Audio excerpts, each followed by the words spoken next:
Hey everyone, it's Tony from Mr. T's Toys, the place to review and discuss vintage and modern toys while geeking out over fandoms from today and yesterday. And today I've brought out some of my Masters of the Universe Motu He-Man. I've got my vintage He-Man here from 1981. One of them. I've got a couple of these. And let's just take them off here. So, one of the nice things about these old Mattel figures from 1981 is they've got some gimmicks. Oh, he's still got it. He's still got it. He's got a little bit of battle wear on him from over the years, and squishy head. This one hasn't discolored too much. That is one of the problems with the soft heads on toys from the 80s. But this fella here, I never really liked the half sword.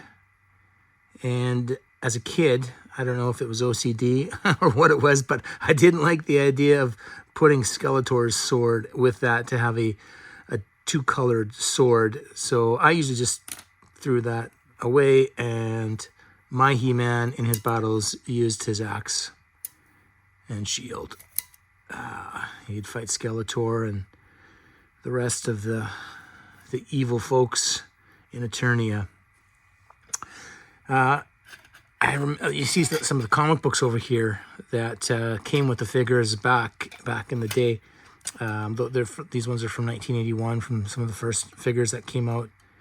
And I suppose I would have been 5 at the time. I remember quite fondly that Christmas because I received a Castle Grayskull.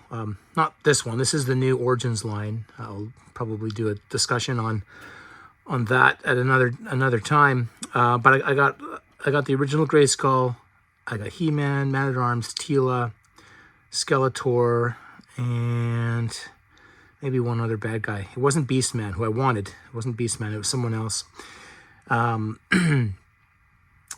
that same Christmas, I got a bunch of Empire Strikes Back figures as well. And it was like one of the best Christmases when I was 5. I still remember that, playing with both of them side by side. Little Yoda next to this muscly He-Man. Now, the comics, I remember, I guess that was the first time I'd really seen a comic book at age 5. And it really got me into drawing and artwork. And later on, when I saw that there was big versions at the store, I would ask for comic books, for presents and such. But it was the original stories and artwork and these early Masters of the Universe comic books that really got me into that. You'll notice this He-Man over here that came out in the Origins line. This was the second He-Man on this card back that they released. They updated the head sculpt. The first head sculpt from, I believe, 2020, when this Origins line came out, it was different. We'll just say that it was different. I've got one. I've got a couple. But obviously, for me, I prefer the more classic look of He-Man from what I remember when I was a kid. And so when they came up with the new head sculpt, I bought a few of these as well. You'll notice over here, this is a battle-ravaged He-Man and Battle Cat. They've got some damage on them here, and they've got a chromed-out armor on He-Man.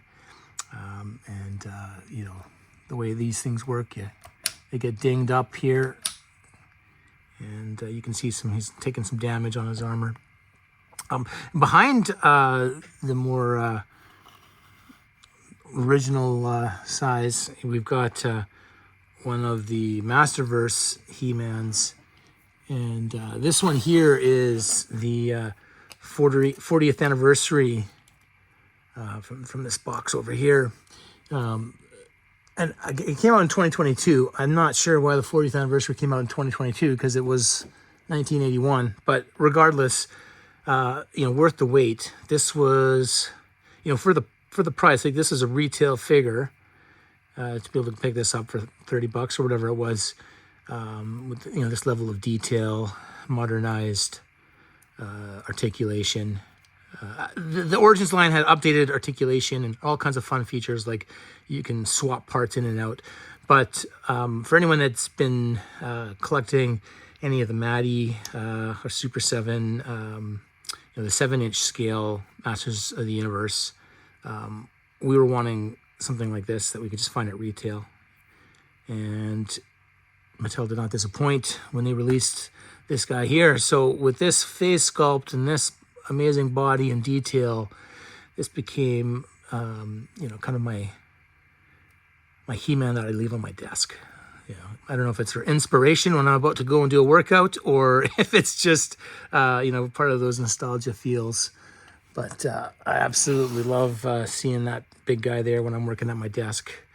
But when I dream about He-Man at night, and surprisingly sometimes I do dream about He-Man at night, this is what comes in my mind always.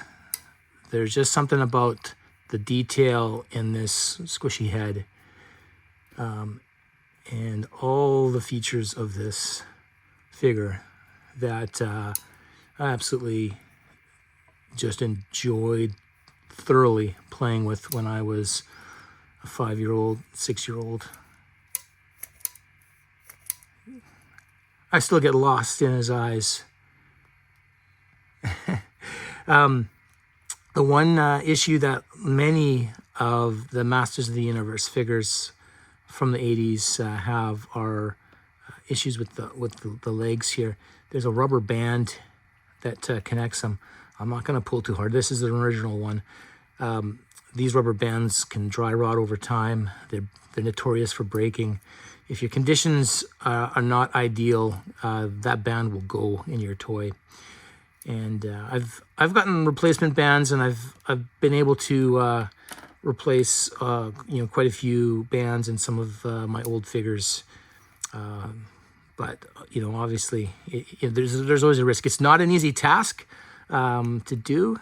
The bands are expensive, and you risk damaging any of the plastic along the area here in the groin, in addition to possibly damaging the actual leg part too. But I've successfully done it a few times, and I'm grateful that this He-Man here is still in good shape. So I'm gonna go back to playing with my figure here, and I hope you guys enjoyed this video. Please like and subscribe.